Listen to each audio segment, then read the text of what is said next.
მოგესალმებით მეგობრებო, თქვენი ყოფებით ფილოსოფიის კლუბის არხზე, მე ვარ თემო და დღეს ვაპირებ რომ ვისაუბრო პლატონის ფილოსოფიაზე, კონკრეტულად კი განვიხილო პლატონის ერთი დიალოგი, რომლის სახელწოდებაც არის სოფისტი, ანუ არსებულის შესახებ ლოგიკური დიალოგი და ვეცდებით რომ ასე ვთქვათ, რაღაც დონეზე მის სიღრმეებში ჩავიდეთ, რა თქმა უნდა, უფრო მიმოხილვის მსგავსი ვიდეო იქნება, მაგრამ ფიქრობ რომ თქვენთვის მაინც საინტერესო ინფორმაციის შემცველი შეიძლება რომ იყოს. პირველ რიგში ალბათ ვინც არხს უყურებთ და დაინტერესებული ხართ ამ საკითხით, წესდერეგით უკვე გეცოდინებათ ვინ არის პლატონი. პლატონი არის ძველი ბერძენი ფილოსოფოსი, ერთ-ერთი ყველაზე დიდ ფილოსოფოსად მიჩნეული, რომელიც იყო სოკრატეს მოსწავლე, ხოლო არისტოტელეს მასწავლებელი და მან შემოგვინახა სოკრატეს დიალოგები წერილობითი სახით, რადგანაც სოკრატე არ წერდა. მოკლედ პლატონს აქვს 35 დიალოგი, რომელთა მთავარი პერსონაჟიც სოკრატე არის და ის ამ დიალოგებით გადმოგვცემდა როგორც სოკრატეს ფილოსოფიურ იდეებს, ასევე საკუთარ ფილოსოფიურ იდეებსაც. რა თქმა უნდა, გააჩნია პერიოდს და დიალოგის არსს. დღეს რაც უნდა განვიხილოთ, ანუ დიალოგი სოფისტი არის ძალიან მნიშვნელოვანი, საინტერესო და ერთ-ერთი ყველაზე რთული პლატონური დიალოგი.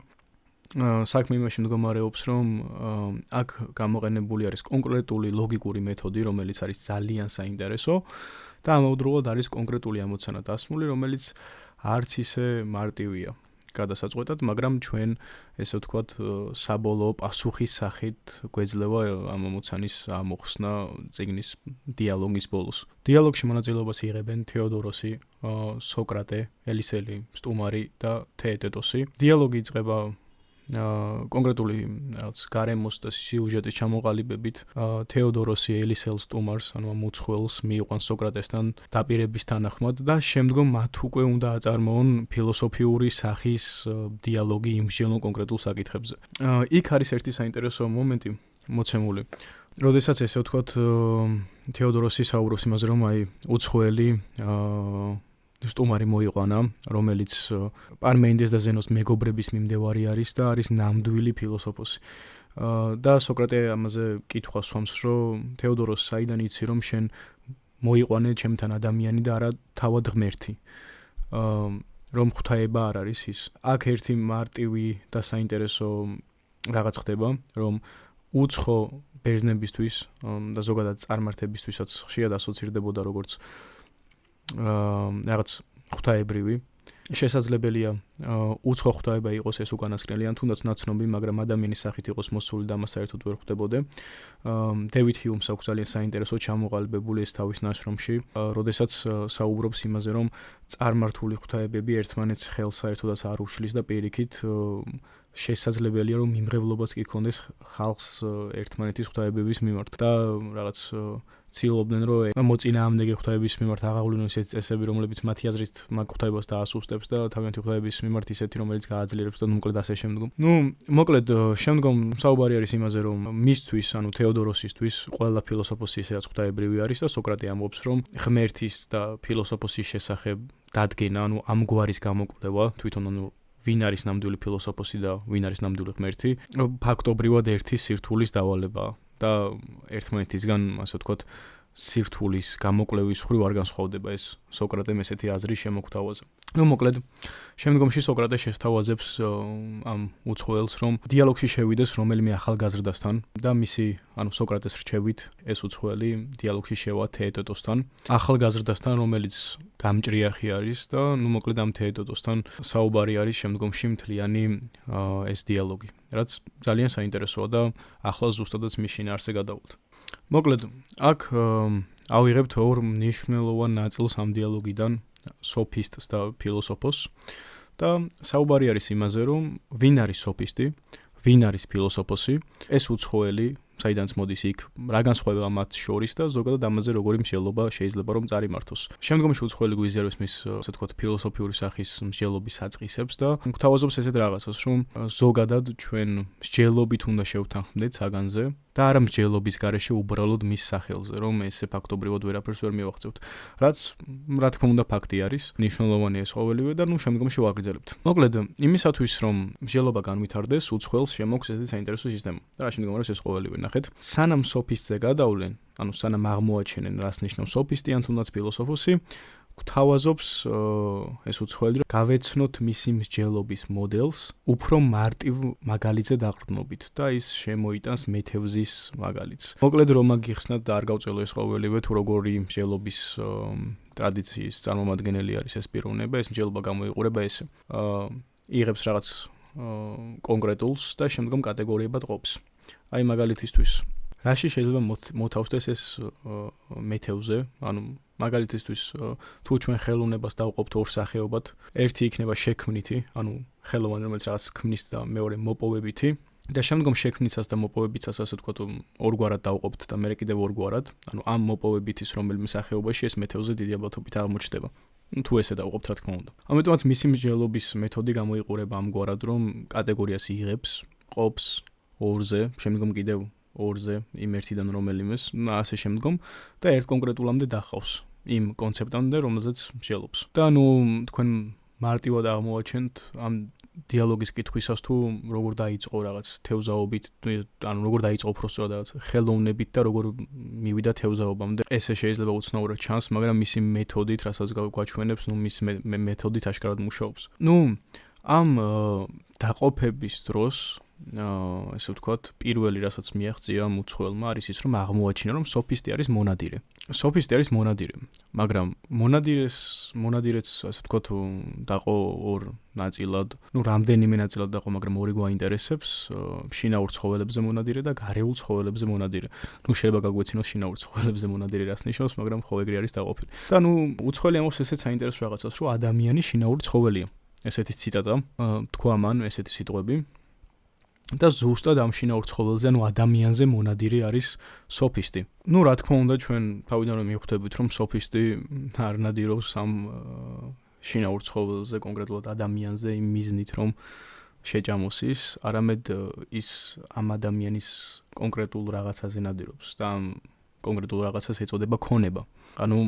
უცხოელმა კიდევ ერთი კატეგორია გამოყო, მონადირე შესაძლებელია ნადირობდეს ხმელეთზე არსებულ ცხოველზე, ეს ცხოველი ან შინაური უნდა იყოს ან გარეული, შინაურ ცხოველი შესაძლებელია იყოს ადამიანი და ამ ადამიანის ქონებაზე მონადირე ინდივიდს შესაძლებელია რომ ერქვას სოფისტი. ის სოფისტი ნადირობს ასე ვთქვათ ჭაბუკებზე და ხალხზე, რომელსაც რაღაც სულიერი საზრდო ან რაიმე მსგავსი სჭირდება და ფულს გადაიხდიან იმისთვის რომ ეს უკანასკნელი მიიღონ ან ვითომ და მიიღონ. ასევე მსჯელობა მიდის იმაზეც და ხედავთ იმასაც, რომ სოფისტი არის ერისტიკის ერთგვარი ექსპერტი, ის მსჯელობს კონკრეტულ საკითხებზე, კამათობს სამართლიანობაზე, უსამართლობაზე და ასე შემდგომ. რაც ამ ნადირობასთანაც შესაძლებელია სინთეზირდებოდეს და ეხმარებოდეს მას. ეს არის მისი სკილი, რითიც ფაქტობრივად ნადირობს, მისი შუბი, რითიც ნადავლს მოიპოვებს, ფულს.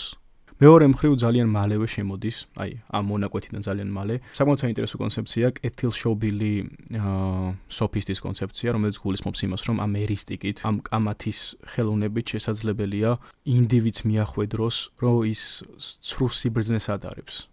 ინდივიდი განათავისუფლოს ამისგან. მხილება შეძლოს ამ ყოველივესი, ხოლო უცხოელი ამბობს, რომ ხილება არის ერთ-ერთი ყველაზე მნიშვნელოვანი სიწმინდე და ერთ-ერთი ყველაზე კეთილი საქმე. მოკლედ, შემდგომში ჩვენ მსჯელობის სახით ნახავთ, რომ ვითარდება ამგვარი საკითხი. რა არის სოფისტი? და გამოყოფილი არის 6 მძირეული კატეგორია, რაშიც შეიძლება რომ სოფისტი ჯდებოდეს. პირველი არის გასამჯელოს ფასად დიდარზე მონადირე, რაც უკვე ვახსენეთ. მეორე არის სულთან დაკავშირებით ცოდნის მოვაჭრე, ის ყიდის სულთან დაკავშირებით რაც ოდანაც აქვს მას. მესამე მსჯელობის მიხედვით მივლენ ისინი, რომ არის მეწვრილმანეც, ხსენებული სოფისტი. მეოთხე არის ცოდნასთან დაკავშირებით საქონლით მოვაჭრე. მეხუთე არის სიტყვიერი შეჯიბრების ათლეტი, ის ვინც ამ კამათებში და დებატებში გაწაფულია და მეექვსე, რომელსაც საეჭვო დახასიათებს უცხოელი, ამბობს, რომ ეს საეჭვო არის, ეს საკამათო არის სულის განმწმენდელი ფუჭის სიბრძნისგან და დამაბრკოლებელი აზრებისაგან. საბოლოო ჯამში რას ნიშნავს მაინც ეს სოფისტი? ეს 6 კატეგორია გვაქვს, მაგრამ უცხოელი ხშირად ამბობს მაინც იმას და თეატოსიც რა თქმა უნდა ყველაფერი შეეთანხმება. და ერთ-ერთი რასაც ის ამბობს არის ეს რომ მაინც გვისხდება ხელიდან თითქოს ეს სოფისტი, აი თითქოს რაღაც არ ყოფნის, თითქოს მეთოდშია შეცდომა და ამბობს ეს უცხოელი რომ მე ყოველთვის მეშინი ამ საკითხში რომ სიღრმეებში ჩავიდე, იმიტომ რომ რაღაც აბსურდამდეც კი შეიძლება რომ ბოლოს მივიდეო რა. შეიძლება შევეწინააღმდეგო პარმენიდეს მაგალითად და პარმენიდეს თუ შევეწინააღმდეგები იქნებიან მამის მკვლელიც კი დამიძახოსო და ასე შემდგომ. რა ძალიან საინტერესო არის. ამიტომაც უცხოელი შეგულიანდა და საბოლოო ჯამში მსჯელობას მაინც აგრძელებს. იმიტომ რომ აინტერესებს ეს საკითხი და უნდა რომ ირგვლივ მსმენელის ნასიამოვნები დატოვოს არა მხოლოდ კითხვების დასმით, არამედ პასუხებითაც. ბევრ ადამიანს რომ გონია რომ ვინემაც არიციან ფილოსოფია, რომ ფილოსოფია კავშირშია კითხვების დასმასთან, კი კავშირში არის, მაგრამ უფრო ახლოს პასუხების გაცემასთან არის, იმიტომ რომ ფილოსოფოსები ყოველთვის ცდილობდნენ პასუხები გაეცათ იმ კითხვებისთვის, რასაც სვამდნენ. ანუ ეს კითხვების დამსმელი დისციპლინა კი არ არის, არამედ პასუხების მაძიებელი დისციპლინაა და ხშირ შემთხვევაში სცემდნენ კიდეც პასუხებს ხსენებულ კითხვებს.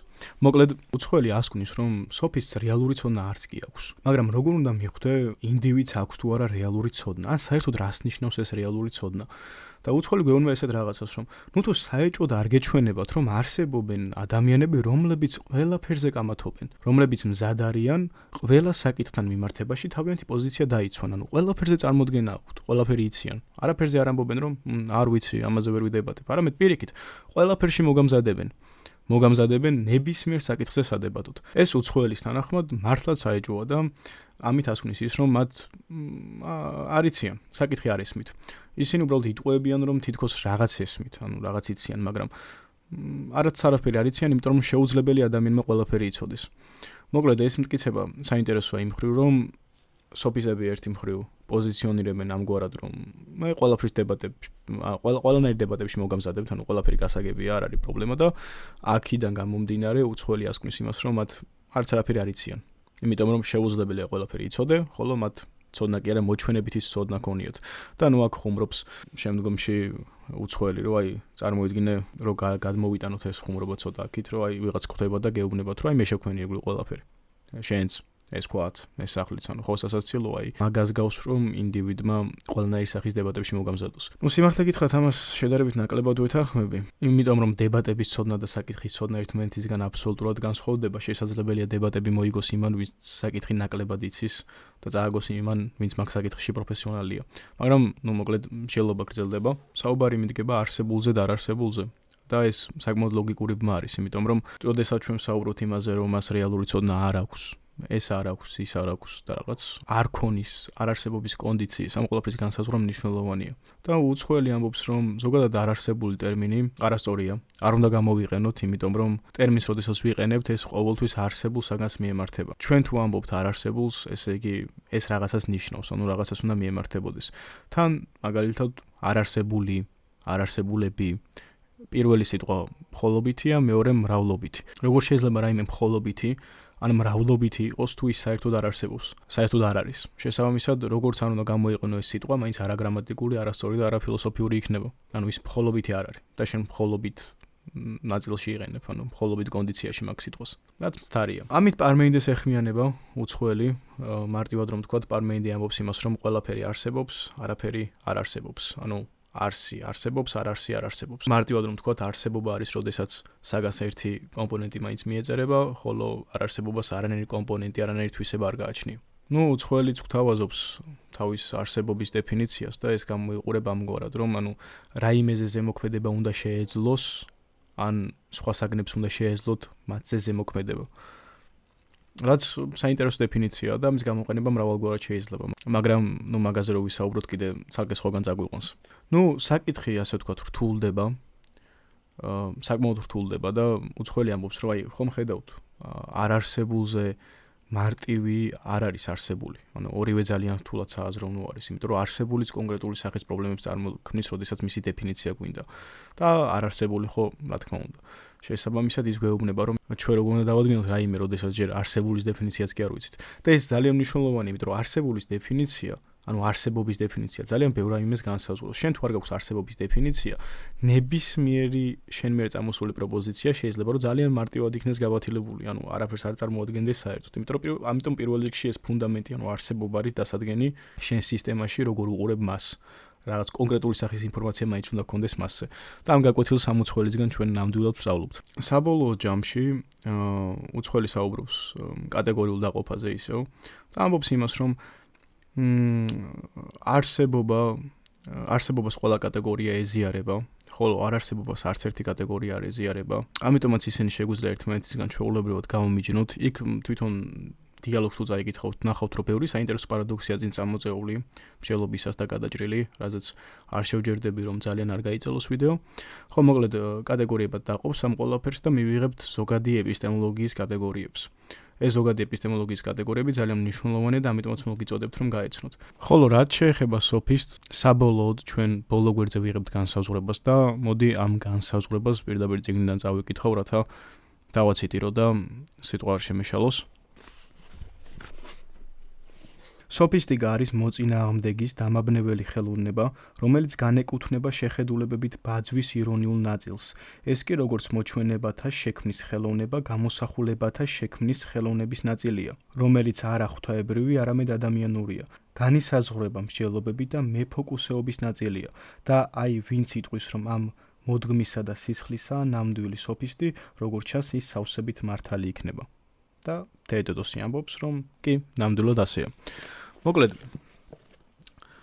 საბოლოო ჯამში შეჯამების სახით იმის თქმა არის შესაძლებელი, რომ პლატონი ზოგჯერ ცოტა ცუდადაც კი ექცეოდა სოფისტებს, იმიტომ რომ სოფისტებმა თავიანთი წვრილი ფილოსოფიაში შეიტანეს.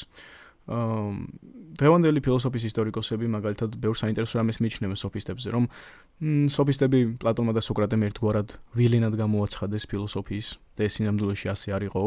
ამავდროულად სოფისტებზე ჩვენ ვიცით, რომ ბევრი საინტერესო რაღაც თქვეს, მაგალითად პროტაგორაზე ამბობენ იმას, რომ ერთ-ერთი პირველი იყო, ვინც სოციალური კონტრაქტის თეორია შექმნა, იმიტომ რომ მას უწევდა რაღაც კანონებში მოღვაწეობა და მიხვდა იმას, რომ ეს ღვთაებრივობით მოსული არ იყო და ასე შემდგომ. გორგიას ხუთი დებულება საკმაოდ საინტერესოა და ასე შემდგომ. საქმე იმაში მდგომარეობს, რომ სოფისტები არ იყვნენ იმ ფილოსოფიური ტრადიციის წარმომადგენლები, რისიც პლატონი, სოკრატე, არისტოტელე და ასე შემდგომ. სოფისტები არც სკეპტიკოსები იყვნენ. ანუ სკეპტიკური სკოლა ფილოსოფიის, რომელიც თუნდაც შემდგომში პლატონის ათენის აკადემიაში იყო განსხვავდება სოფისტებისაგან. სოფისტები იყვნენ რაღაც სპეციფიკური ადამიანები, რომლებიც ამავდროულად ფულს იღებდნენ ამ ყველაფერში ამ დებატებში და ძალიან ბევრი სასაცილო ისტორიაც კი არის მათზე. მე გირჩევთ, რომ სოფისტებს ცალკეულადაც გაეცნოთ, რაც მათგან არის ესე თქვა შემორჩენილი. მათზე ამბები და რაც გვსმენია და რის საკითხად შეგვიძლია, იმიტომ რომ ისინი საინტერესო ადამიანები იყვნენ. ფილოსოფიური კითხვით რაც შეეხება, რა თქმა უნდა, ისინი ძლიერები არ იყვნენ და რაღაც სიტყვაზე არისტოტელეს ნამდვილად ვერ შეედრებიან. საინტერესო რაც ამ ნაშრომში არის, როგორც ვახსენე, არის ის მეთოდი, მსჯელობის მეთოდი, რასაც უცხოელი გვთავაზობს, ანუ კატეგორიებად დაყოფა, რისი გამოყენებას თავისუფლად არის შესაძლებელი, მაგალითისთვის ვინმე იყენებს რაიმე სახის კონცეპტს და ეს ჩვენ შეგვიძლია განვაზოგადოთ როგორც კატეგორია, შემდგომ დავყოთ კატეგორიებად, თვითონ კატეგორიებზე შევძლოთ შეტევა, თვითონ კატეგორიული სივრცე და კონდიცია გამოვიკვლიოთ, იმიტომ რომ ეს დამატებით ინფორმაციას მოგცემს ამ კონკრეტულზე და ასე შემდგომ. ამავე დროს ამ დიალოგში საინტერესო არის არსებობის და არარსებობის პრობლემა, ანუ ონტოლოგიური მნიშვნელობით და მაგიტომაც ღირს მისი წაკითხვა. ეს მოკლე მიმოხილვა იყო ამ პლატონის დიალოგის. ვრცლად კიდევ ბევრი რამის საუბარი არის შესაძლებელი და მალე განხორციელდება პროექტი, სადაც ბევრად უფრო ვრცლად განვიხილავთ ფილოსოფიურ საკითხებს და შეგეძლებათ ამ ყველაფრის ნახვა, როდესაც ეს ყველაფერი აიტვირთება, ასე ვთქვათ, ლინკს და ყველაფერს მიუთითებთ და შესაფერის ვიდეოს დაიდება ამისთვის. მე ვარ თემო, თქვენ უყურებდით ფილოსოფიის კლუბის ვიდეოს, გამოიწერით არხი და ლაიქეთ ვიდეო, ყველას საინტერესო და საჭირო ლინკი იქნება აღწერაში. მომავალ შეხვედრამდე.